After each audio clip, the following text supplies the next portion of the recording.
ఓం విష్ణుదేవాయ నమః. ఈరోజు మత్స్యపురాణంలోని పృథు ఎవరు, సూర్యవంశము, చంద్రవంశము గురించి తెలుసుకుందాము. స్వయంభువ మనువు వంశంలోని వాడు అంగుడు. అంగుడు మృత్యువు కుమార్తె అయిన సునీతని వివాహం చేసుకున్నాడు. అంగుడికి సునీతకి ఒక కుమారుడు కలిగాడు. అతడే వేణుడు.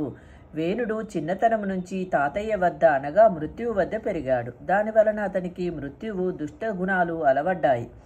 అంగుడు తర్వాత వేణుడు రాజయ్యాడు. అతడు దేవతల విరోధిగా మారాడు. యజ్ఞయాగాలను తన రాజ్యంలో చేయటానికి వీలు లేదని ఆజ్ఞాపించాడు.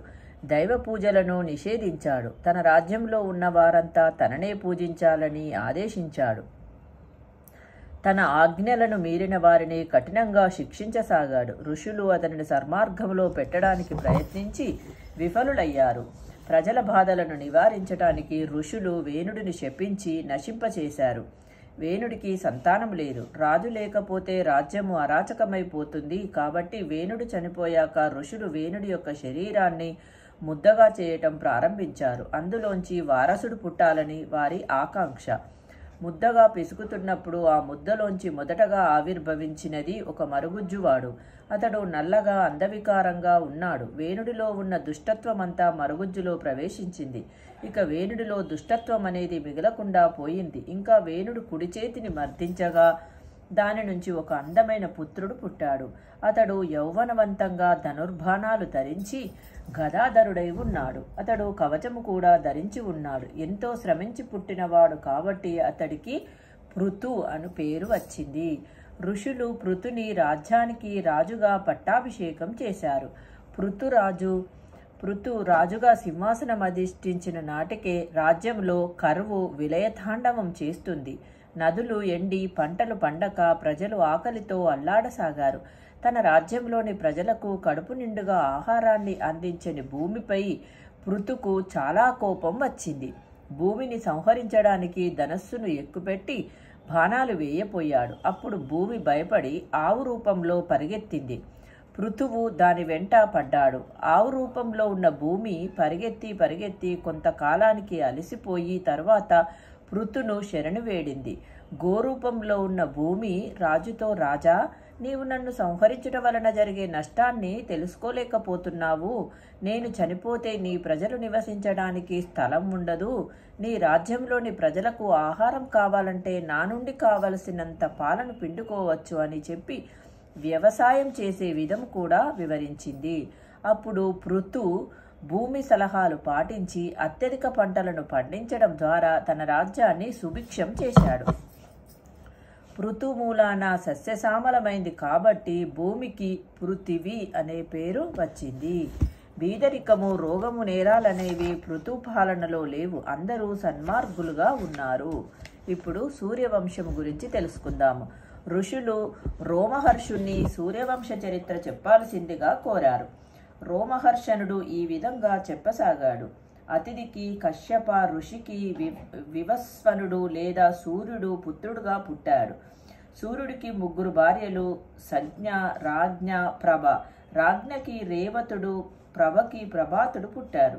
సూర్యుడికి సంజ్ఞకి 2 కొడుకులు, 1 కూతురు పుట్టారు. మొదటివాడు వైవస్వత మనువు, మిగతా 2 కవలలు యముడు, యమున. సూర్యుడి తీక్షతను తట్టుకొనుట సంజ్ఞకి కష్టమైపోయింది. అప్పుడు ఆవిడ తన శరీరంలోంచి ఇంకొక స్త్రీని సృష్టించింది. ఆవిడ అచ్చు సంజ్ఞలాగానే ఉంది. ఆవిడే ఛాయ. సంజ్ఞ ఛాయతో, నీవు నా బదులుగా ఇక్కడే ఉండు, నా భర్తని, పిల్లల్ని జాగ్రత్తగా చూసుకో, నీవు ఛాయవు అని సంజ్ఞవు కావని ఎవ్వరూ గ్రహించకుండా జాగ్రత్తగా మసులుకో, నేను నా పుట్టింటికి వెళ్తున్నాను, ఈ రహస్యము మన ఇద్దరి మధ్యనే ఉండాలి అని సంజ్ఞ తన పుట్టింటికి వెళ్ళిపోయింది. సూర్యుడు ఛాయని సంజ్ఞ అనుకొని ఆవిడతో కాపురం చేసి 2 కొడుకులు, 2 కూతుళ్ళని కన్నాడు. కొడుకులు సావర్ణి, మనువు, శని. కూతుళ్ళు తపతి, విష్టి. ఛాయ సహజంగా తన సొంత పిల్లల్ని ఎక్కువ ప్రేమించేది. సవతి పిల్లల్ని నిర్లక్ష్యం చేసేది. వైవస్వత మనువు దీన్ని పెద్దగా పట్టించుకునేవాడు కాదు. పెద్దరికం చూపించి గుంభనంగా ఉండేవాడు. కానీ యముడులా కాదు. తమని నిర్లక్ష్యం చెయ్యటం సహించలేకపోయాడు. ఒకసారి తిక్కరేగి సవతి తల్లి ఛాయను తన్నడానికి కాలు ఎత్తాడు. ఛాయ యముడిని, నా మీద ఎత్తిన నీ కాళ్ళకి కుష్ఠరోగం వస్తుంది అని శపించింది. యముడు తండ్రి దగ్గరికి పరిగెత్తాడు. తండ్రి, నా తల్లి నన్ను శపించింది, నేను చిన్నవాడిని కదా, నేను ఒకవేళ తప్పే చేసినా నా తల్లి నన్ను క్షమించాలి కదా. తల్లి తాను కన్నపిల్లల్ని నాశనాన్ని కోరుకుంటుందా? ఎక్కడైనా సొంత పిల్లల్ని శపిస్తుందా? ఈ తల్లి ప్రవర్తన మాకు ఎందుకో అనుమానంగా ఉంది. ఈమె మా కన్న తల్లి కాదేమోనని సందేహం పీడిస్తున్నది అని యముడు సూర్యునితో అన్నాడు. ఆ మాటలకు సూర్యునికి కూడా చిన్న సందేహం కలిగింది. సూర్యుడు ఛాయని నిలదీశాడు. ఛాయ నిజం చెప్పేసింది. సంజ్ఞ తన దగ్గర లేదని సూర్యుడు తెలుసుకున్నాడు. సంజ్ఞ తండ్రి విశ్వకర్మ. విశ్వకర్మ దేవతల యొక్క శిల్పి. సూర్యుడు మామగారి దగ్గరికి వెళ్ళి భార్య గురించి ఆరా తీశాడు. అప్పుడు విశ్వకర్మ, సంజ్ఞ నిన్ను వదిలి వెళ్ళిపోయేటప్పుడు నా దగ్గరికి వచ్చింది. ఆమె అప్పుడు ఆడగుర్రవు రూపం ధరించి ఉంది. నేను నా కూతుర్ని ఇంట్లోకి రానివ్వలేదు, ఎందుకంటే భర్త అనుమతి లేకుండా ఆమె ఇంటి గడప దాటి వచ్చింది. ఇప్పుడు ఆమె గుర్రం రూపంలోనే ఎడారిలో సంచరిస్తున్నది. నా కూతురు తనకి తోచిందేదో చేసింది. ఇందులో ఆమె తప్పు ఏమీ లేదు, ఎందుకంటే ఆమె నీ తీక్షతని భరించలేకపోయింది. నీవు అంగీకరిస్తే నేను నీ తీక్షతని కొంత తగ్గిస్తాను, అప్పుడు అందరూ నిన్ను చూడగలుగుతారు అని అన్నాడు. సూర్యుడు తన మామగారి సందేశాన్ని అర్థం చేసుకున్నాడు. పరులు తేరిపార చూడలేని తన ప్రకాశాన్ని కొంత తగ్గించుకోవడానికి అంగీకరించాడు. విశ్వకర్మ సూర్యుడి తీక్షణలో కొంత భాగాన్ని వేరు చేశాడు. ఆ వేరు చేసిన శక్తితో దివ్యమైన ఆయుధాల్ని తయారు చేశాడు. విశ్వకర్మ సూర్యప్రకాశంతో విష్ణువు యొక్క సుదర్శన చక్రము, శివుడి యొక్క త్రిశూలము, ఇంద్రుడి యొక్క వజ్రాయుధము తయారు చేశాడు. కొంత తీక్షణత కోల్పోవడంతో సూర్యుడు మరింత సుందరంగా తయారయ్యాడు. సూర్యుడి అవయవాల్లో మార్పు చేయనివి అతడి పాదాలు, అందుకనే సూర్యుడి పాదాల వంక ఎవ్వరూ చూడలేరు. సూర్యుడిని ప్రార్థిస్తున్నప్పుడు సూర్యుడి పాదాలను చూడకూడదు అంటారు. సూర్యుడు తాను అశ్వరూపం ధరించి సంజ్ఞను వెతకసాగాడు.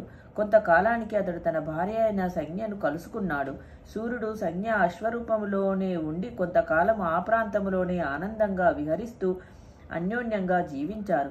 ఆ సమయంలో వారికి అశ్విని దేవతలనబడే 2 కుమారులు జన్మించారు. వారి పేర్లు నసత్య, దస్రా. వీరు దేవతలకు వైద్యులయ్యారు. తర్వాత సూర్యుడు, సంజ్ఞ తమ నిజరూపాలు ధరించి తమ ప్రాంతాలకు వెళ్లారు. ఛాయ చేత శపింపబడిన యమునికి సూర్యుడు ఒక పక్షిని ఇచ్చాడు. ఆ పక్షి యముని కాళ్లలో చేరిన పురుగులను తిని తన శరీరము కొల్లిపోకుండా రక్షిస్తుంది.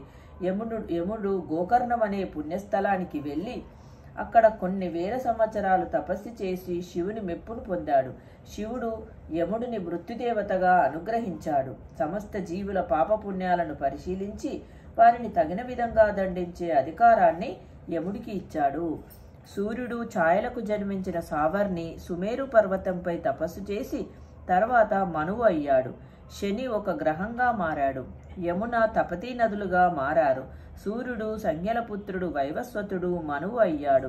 అతనికి 10 మంది పుత్రులు జన్మించారు. వారు ఇలా ఇక్ష్వాకుడు, కుశనాభుడు, అశిష్టుడు, దుష్టుడు, నారిష్యంతుడు, కారుషుడు, శర్యాతి, పృషధ్వషుడు, నభగుడు. ఇక్ష్వాకుల మూలంగా సూర్యవంశాభివృద్ధి జరిగింది. ఈ వంశానికి చెందిన భగీరథుడు దివి నుంచి గంగను భువికి తీసుకువచ్చాడు. ఆ తర్వాతి కాలంలోనే దశరథుడు కూడా ఈ వంశీయుడే. దశరథుడి కొడుకు శ్రీరాముడు. ఓం శ్రీ విష్ణుదేవాయ నమః. రేపటి వీడియోలో చంద్రవంశం గురించి తెలుసుకుందాము.